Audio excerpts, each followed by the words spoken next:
now get into litigation, which stalls the whole process. But at some point, we might break through all that as well, and that might cause these commercial mortgage-backed securities to come onto the market and then, in turn, have a foreclosure on properties. So we might, it's hard to say how that's going to play out, but I can't imagine it not at some point playing out that way in the next 4 years. That's a long time to keep covering it up. Okay, I'm not through with my list. So we got 700 banks on the FDIC list, 3,000 banks on the CBO list that are endangered. And then on top of that, I watched the calendar. Today's March 1st. 10 months from today, the baby boomers start to retire. The baby boomer generation really kicks off in January 1946. And in January 1st, 2011, and I think George Bush and both Bill Clinton are part of that first class, they start heading for retirement. Now, what that means in turn is that the entitlements that the U.S. government has been promising for so long of Social Security, Medicare, Medicaid, and who knows what else they're going to heap on top of that. Basically, those obligations come due. And it's a staggering number, not only the unfunded liability, but moreover, just what's staggering to me is the number of people in that age bracket. Basically, starting next January, the retirees on average hit 65, and in most places they still retire, but not all of them, obviously, to the rate of 25,000 a day on average for 18 years. Let me say that again. 25,000 people a day in the United States, on average, reach retirement age or reach 65 for the next 18 years. So the U.S. government has quite an obligation for which they have very partial funding, and so we have an awful lot of unfunded liabilities. To the tune, it's estimated to be something like $50 to $55 trillion. Now, let me give you some frame of reference for that. Currently, where we are is we have debt of $12 trillion. Our income source in this country to service that debt is about $14.5 trillion. So we have debt to income of 12/14, whatever percentage that is. That would be what, I guess, 30. It's about 85, something like that, about 85%. Now, when countries reach, and this now is becoming a science, or it's becoming what a topical issue that researchers are now poring over, namely the sovereign risk of countries. And in one very, very important book that has come out called, let's see. This time is different. Thank you, David. This time is different.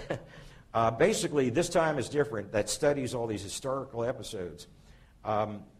Really puts a number that what they find when a country reaches about a debt-to-income ratio of about 90%, that the servicing through taxes of the existing debt slows down the economic growth by 1 percentage point. And then when you get over 125 or 130, it slows it down further. So basically, the size of the accumulation of the debt, or the growth rate, is going to outstrip income by a long ways. So this is why we're going to ultimately have big problems, because the growth of debt under the best of circumstances is going to outstrip the growth rate of income. So that we're going to have a continuous rise in the debt-to-income ratio, which will continue to slow the income growth rate, so that basically that's how you ultimately hit the wall. So we're about to enter that time zone where that now is upon us. As I say, it's 10 months away. It was always for a long time over the hill, over the mountain. It's arrived. But actually, we do have a few years of grace. And we have a few years of grace because we do have a trust fund. It was cut off, the accumulation of the trust fund of Social Security, I believe, was cut off in 1966. So between 1930-something, 35 probably, and 1966, for 30 some odd years, the FICA payments that come out of your salary was indeed put into a trust fund. So there is that trust fund that's been building very, very slowly because it's been invested in Treasury bonds at a very low yield. So that will get us over a few years. And so basically, I don't think it's for another 10 years where we really start running out of that funding. But it doesn't mean that sovereign debt accumulation from other sources might not put us under between now and then. All right, so that's hitting us as well. And then in the middle of this recession, we find that Ben Bernanke goes up for renomination, and his pitch for renomination is that the Fed is going to exit the market, meaning all the monetary policy they use to stimulate the economy, to revive the economy, they are going to stop doing, which of course is a major source of concern, and how we get there is something I'm going to go through tonight. Basically, the Fed overdid it, scared the market, and the market started to sell off treasuries, the yields started to rise, and at a time when they want low interest rates to bring the economy around, interest rates are rising for the fear of the Fed has lost control and inflation is going to take hold. So basically, what happened in the midst of this deep recession with lots of problems on the radar screen is the Fed was forced to back off. And as soon as he was nominated, within days of his confirmation, when he was securely in the position, he announced what he intended to do. And I'm going to spend a little bit of time on that today. Basically, it's a fake. They can't do it. They're going to fake it.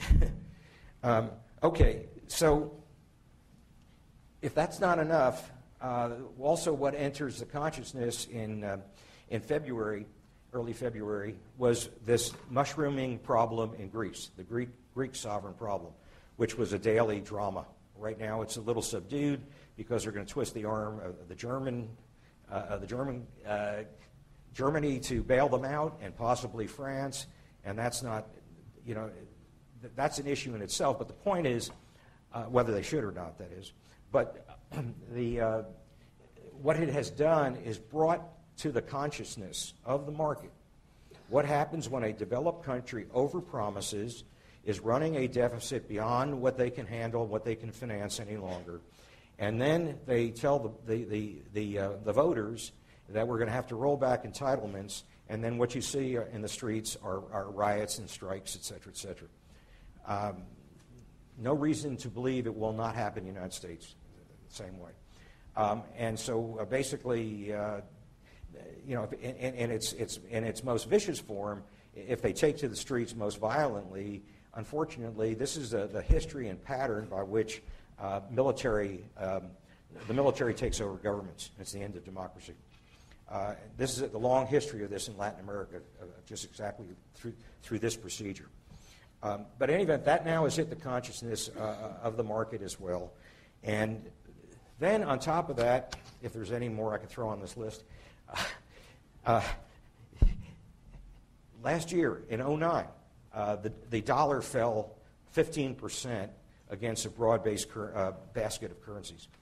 And there's a lot of ways to read that, and I'm going to have my own discussion and one idea why that might have happened. But certainly part of the element of why that did occur is that the sovereign risk issues. People didn't want to be in the dollar. They didn't want to be in treasuries. They were looking for another place to invest their wealth outside the United States, and they thought it was a good time to get out. That's part of the theory. There's another one I'm going to discuss, which is called the carry trade, which also no doubt had a major impact on it.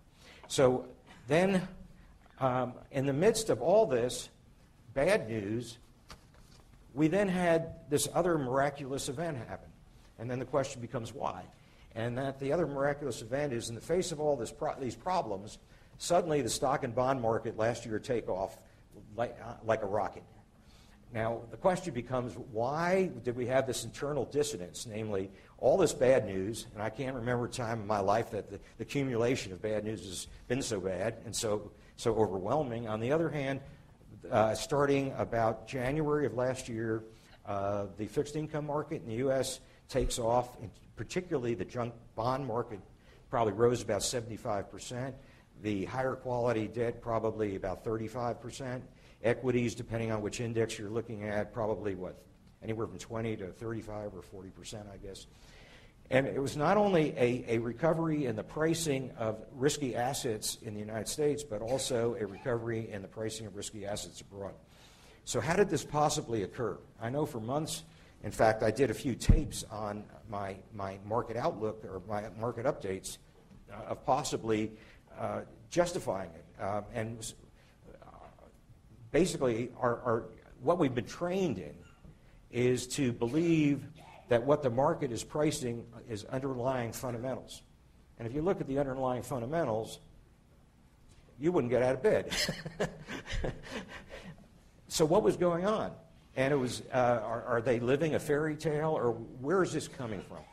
And to some small degree, there was, a vision on the part of some that this is just an economic downturn, and the government always takes care of economic downturns, and we're going to rebound like we have any other time in the past. And the time to get in stocks is, just when the Fed action starts to bite and have an effect. So that was part of the motivation for the purchases, but basically it was dissonance, cognitive dissonance. You have such an overwhelming amount of bad news at the same time suddenly the stock prices start rising. In contrast, other types of asset classes continue to fall, like real estate. And hopefully before we're through tonight, I'll discuss what the difference is and where the fuel came for the risky assets worldwide to appreciate, and at the same time where the rocket became a dud, if you will, in commercial real estate. Basically, we have one set of assets that are probably overvalued and another set of assets that are undervalued in the market today.